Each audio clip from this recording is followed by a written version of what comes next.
मेरे साथ इस वक्त बादगांव के सांसद कमलेश पासवान जी हैं। चूंकि बहुत ज़्यादा समय नहीं लूंगा, 2 ही सवाल पूछूंगा और वही 2 सवाल चूंकि आप उरुआ में खड़े हैं और थोड़ा तीखा सवाल है और मुझे यकीन है कि पूरी शिद्दत के साथ आप इसका जवाब देंगे। आप उरुआ आए और उरुआ से पहले आप धुरिया पार गए थे। धुरिया पार का रोड आपने देखा।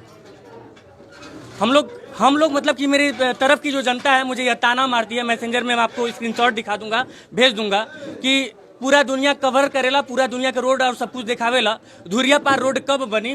10 साल हो गई, 15 साल हो गए, लेकिन अभी तक कुछ पता ना चलल। मतलब शुद्ध भोजपुरी में ये सवाल मुझसे पूछा जाता है, क्या मतलब कि क्यों उपेक्षा हो रही है बार बार धुरिया पार रोड की? देखिए, बड़ा दुर्भाग्य है। आपने कहा सही कहा। मैं अभी गया था, गांव वाले आक्रोशित थे और उनके बुलावे पे मैं गया था। और ये वर्षों से लंबित सड़क पड़ी थी। करीब 60 करोड़ रुपए की लागत की ये परियोजना है। माननीय मुख्यमंत्री जी से, पीडब्ल्यूडी मिनिस्टर से, मैं और आदरणीय विधायक यहाँ के राजेश त्रिपाठी जी के नेतृत्व में हम लोग कई बार प्रयास किए, नहीं हो पाया।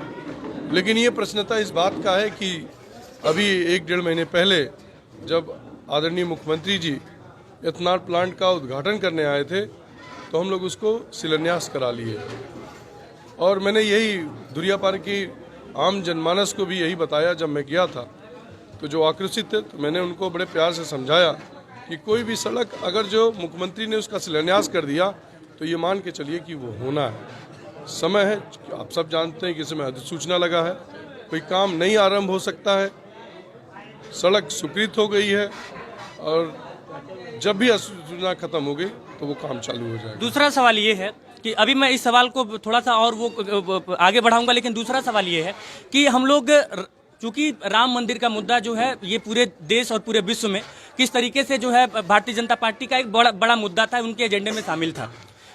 एक रोड है राम जानकी मार्ग, और राम जानकी मार्ग की हालत ये है कि एक तरफ जब तक बनता है, एक तरफ जब तक हम लोग जैसे ऐसे आप समझ लीजिए कि 2 शिफ्ट में उरुआ से गोला, एक मिनट भैया, उरुआ से गोला तक हम लोग बहुत अच्छे से जाते हैं और फिर गोला से बड़हलगंज तक हम लोग को धक्के खाने पड़ते हैं, या फिर गोला से जब बड़हलगंज बन जाता है तो तब तक इधर टूट जाता है। राम जानकी मार्ग एक रास्ता नहीं, मैं अपने हर मंचों पे इस बात को कहता हूँ। राम जानकी मार्ग एक मार्ग नहीं, एक आस्था का मार्ग है। प्रभु श्री रामचंद्र जी इस रास्ते से गए हैं, ऐसे हमारी पीढ़ियां हमको बताकर गई हैं। और मैं आदरणीय नितिन गडकरी जी के प्रति आभार प्रकट करता हूँ। इस सड़क को 2 लेन में स्वीकृत हो गया और आप देख रहे होंगे उरुआ से लेके गोला से गोपालपुर तक ये सड़क काम भी चालू हो गया होगा। पेड़ की कटिंग चालू हो गई है, दोनों तरफ बाइंडिंग और स्ट्रेंथिंग का काम चालू हो गया। तो अब ये नहीं कह सकता हूँ कि ये काम चालू कराऊंगा, ये काम ऑलरेडी चालू है। जब कोई भी नया कार्य चालू होता है तो मुद्दों की बात हो रही है, बाधाएं आती हैं, दिक्कत होती हैं। ये लंबी सड़क है और कठिनाइयां हो रही हैं। नो डाउट इस सड़क को आप लोग बनवा रहे हैं। मेरी शिकायत बनवाने को लेकर नहीं थी, मेरी शिकायत इस बात को लेकर थी कि जब तक यहाँ पे खनन माफिया सक्रिय रहेंगे, बालू ओवरलोडिंग होगा, तब तक यह रोड जो है, और जब तक आप इस पे सख्त नहीं होंगे, जब तक आप शासन प्रशासन से तगड़ी पैरवी नहीं करेंगे। मैं भी इस चीज से परेशान हूँ कि जो खनन माफिया हैं ये सड़क के क्षमता से ऊपर अपनी गाड़ियों को सड़कों पर ले जाते हैं, इसलिए हमारी सड़कें जल्दी खराब हो जाती हैं। इस पर हम लोग बात करेंगे कि आइंदा इस पर इस तरह की स्थिति न उत्पन्न हो। अंतिम सवाल है, उरुआ चूंकि लास्ट छोर पड़ता है, क्या इस वजह से उरुआ उपेक्षित रह जाता है? नहीं, अगर जो मेरा क्षेत्र उरुआ से भागलपुर बलिया के बॉर्डर तक है तो ये आप नहीं कह सकते हैं। मैं कहता हूं कि मेरा ये शुरुआत है, आप कहते हैं ये लास्ट है, मैं कहता हूं मेरा है उरुआ लास्ट छोर। ऐसे तो नहीं, दर्द है इसलिए कहता हूं। दर्द है, बिल्कुल है, होना भी चाहिए।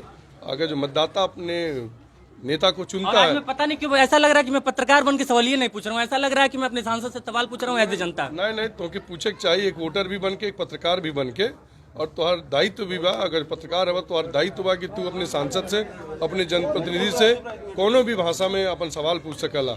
हम यह कहब कि चाहे सड़क होके, चाहे धुरिया पार मार्ग होके, चाहे राम जानकी मार्ग होके, इस सड़क को चालू हो गया है, एक स्वीकृत हो गया है और जल्दी हम बनवाएंगे। इस बात का एक आखिरी बात कह के मैं आपको यहाँ से भेजूंगा। 1 मिनट भाई, एक आखिरी बात बस कहना चाहूंगा। आज से 3 या 4 दिन पहले मैं जो है उस रोड पे पैदल जो है 7 किलोमीटर कवर करते हुए चला हूं। बस उस बात की इज्जत रख लीजिएगा चुनाव जीतने के बाद, यदि आप चुनाव जीतेंगे। अगर जो आप इसको दिखाएंगे जनता को, जो आपने आखिरी में पूछा है। नहीं, ये निवेदन है आपसे, ये निवेदन है, जो भी जीते। मैं तो कहीं जीतने की बात आपको नहीं शुभकामनाएं है। हैं। आप पत्रकार हैं तो निश्चित तौर पर कुछ थोड़ा बहुत ज्ञान रखते होंगे आप। कोई काम अगर स्वीकृत और मुख्यमंत्री ने उद्घाटन उसका शिलान्यास कर दिया तो वो काम होना ही होना। बहुत बहुत शुक्रिया। एक मिनट सर, तो मैं खुद एक ड्राइवर हूँ सर। मैं डेली धुरिया पर जाता हूँ मोटरसाइकिल से। तो बात तो हो गया, उसी को तो बात है। चलिए, तो कहिया बनी। चलिए, तो ये जो है जवाब मिला आपको? नहीं सर, कोई जवाब नहीं चलिए, मिला। तो ये धुरियापार रोड है। कवरेज मैंने बहुत किया है, लगातार कवरेज किया है। और आज जो है, जब मुझे एक मिनट बाबू, एक मिनट आप बोल लीजिएगा। प्रोटोकॉल मिलता है कि वो आज धुरियापार रोड और उरुआ में आ रहे हैं, तो मैं अपनी गाड़ी, सारा कवरेज छोड़ के मैं अपनी गाड़ी घुमाता हूँ उरुआ की तरफ। मैं यहाँ पे सिर्फ इसीलिए आया था कि मैं यह सवाल आज पूछ पाऊँ कि धुरियापार रोड के साथ इतनी जाति अब तक क्यों हुई। बाकी लास्ट में जब सांसद जी यहाँ से बढ़ रहे थे तो ये भाई मिल गए, इन्होंने, इनका भी दर्द छलका। धुरियापार रोड वाकई में आज से 10 साल पहले, 15 साल पहले बन जाना चाहिए था, लेकिन अभी तक नहीं बन पाया। इस बात का दर्द यहाँ की जनता में है। जी सर, नमस्कार। मेरा नाम कुश वर्मा है। मैं खुद एक ड्राइवर हूँ। मेरा डेली अप डाउन है। धुरिया पार आता जाता हूँ, लेकिन धुरिया पार आने जाने में कम से कम मुझे चरपैया से जाने में कम से कम आधा घंटा लगता है। आए दिन वहाँ पे एक्सीडेंट हो रहा है। मैं खुद बीजेपी का एक कट्टर समर्थक हूँ, लेकिन सांसद जी यहाँ 5 साल बाद आए हैं, इसके पहले झांकने नहीं आए थे। मैं खुद धुरिया यहाँ का रहने वाला हूँ, लेकिन मैं बीजेपी का कट्टर समर्थक हूँ, लेकिन आज तक उन्होंने कभी यहाँ पे आने का कष्ट नहीं किया। लेकिन उस रोड का दशा देखिए कैसा है। मैं चाहता हूँ बस वो रोड कैसे भी कैसे बने। आने वाले समय में बीजेपी का। तो ये जो है, ये रहा उरुआ का मामला, धुरियापार रोड का मामला और राम जानकी मार्ग का मामला। बाकी देखिए रिजल्ट क्या होता है। यहाँ की जनता इस बात को, जो अभी मैंने सांसद जी से किया, मतलब कमलेश पासवान जी से मैंने जो सवाल पूछे, उनका जो जवाब आया, उस जवाब को इस धुरियापार रोड की जनता कितना एक्सेप्ट कर पाती है, ये तो रिजल्ट वाले दिन ही पता चलेगा। जय हिंद।